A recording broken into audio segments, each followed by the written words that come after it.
El día de hoy estamos en un área de germinación. Creo que para muchos de nosotros cada día es más frecuente escuchar sobre la alimentación sana, sobre la agricultura convencional, que está lejos de ser sana con el medio ambiente, lejos de ser sana con la salud humana.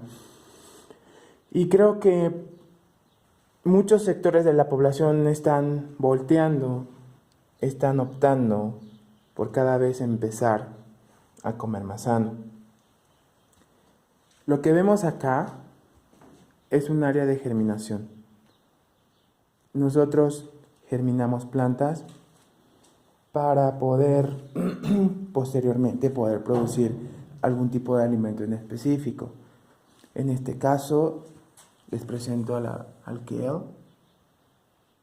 al betabel, a la espinaca, a la selva multicolor, a la lechuga, es un tipo de lechuga tipo orejona, el hinojo, y por acá tenemos cebolla.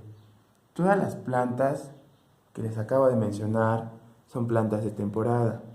Es importante, como primer paso, considerar que si yo quiero producir alimentos en casa, es importante consumir y cultivar de temporada.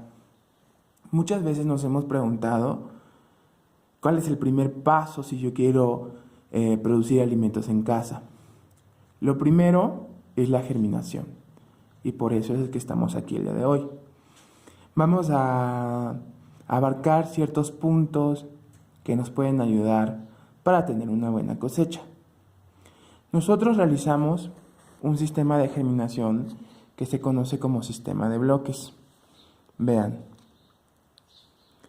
aquí tenemos un pequeño bloque que está hecho de lombricomposta, composta y hojarasca.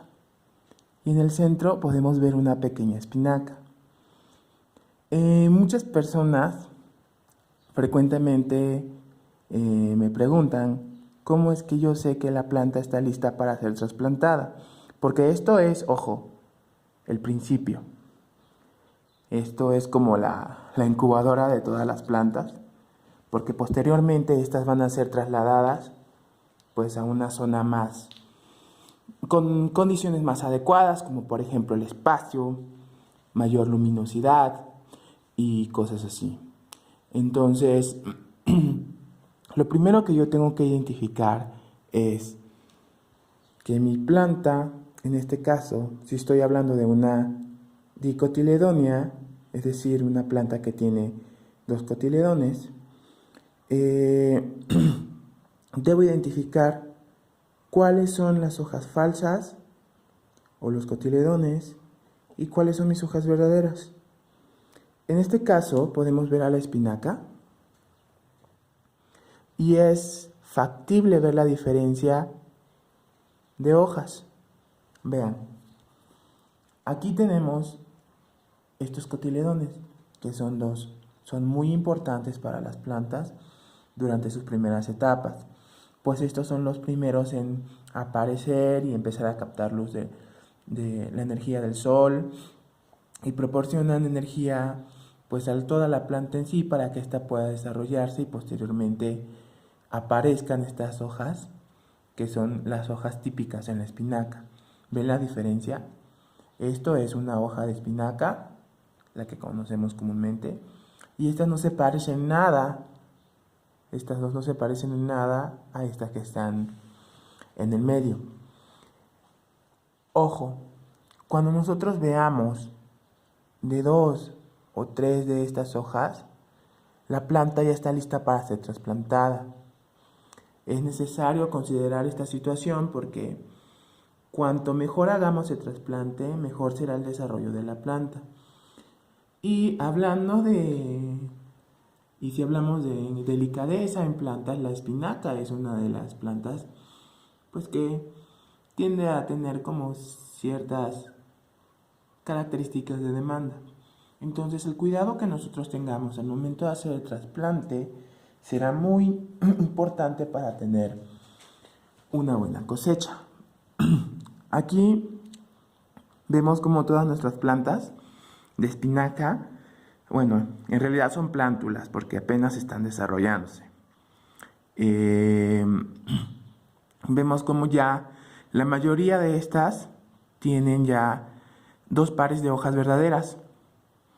Aquí vemos que el betabel está un poco retrasado porque apenas si vienen apareciendo las hojas.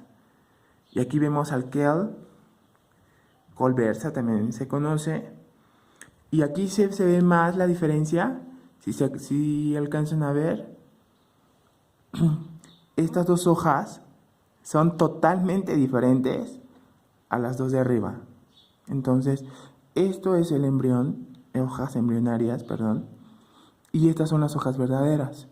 Entonces, para que mi planta no sufra un estrés al momento del trasplante, yo debo considerar que cuando yo vea de 2 o 3 de estas hojas, mi planta está lista para ser trasplantada, para ser llevada a la maceta, para ser llevada a la jardinera, para ser llevada al lugar en el que ustedes quieran tener esta planta.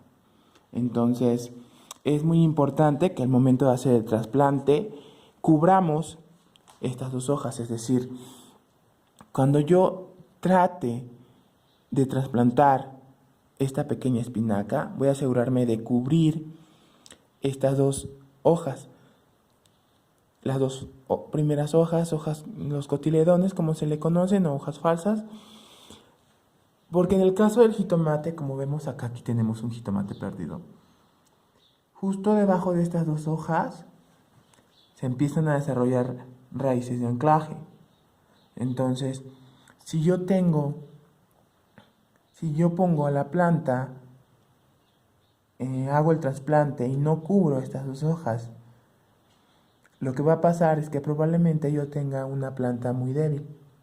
Cuando yo cubro estas 2, tengo plantas más compactas. Eso es una de las características que debo considerar al momento de hacer el trasplante. Es decir, cuando yo tengo ya mi planta lista para el trasplante correcto es como lo vemos aquí.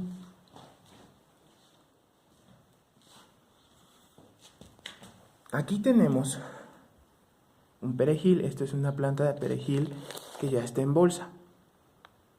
Entonces puede apreciarse como esta planta, las 2 hojas o las hojas de los cotiledones no se alcanzan a apreciar. Esto es un buen trasplante. Entonces, creo que cualquier momento es el ideal para empezar a producir alimentos en casa, y creo que con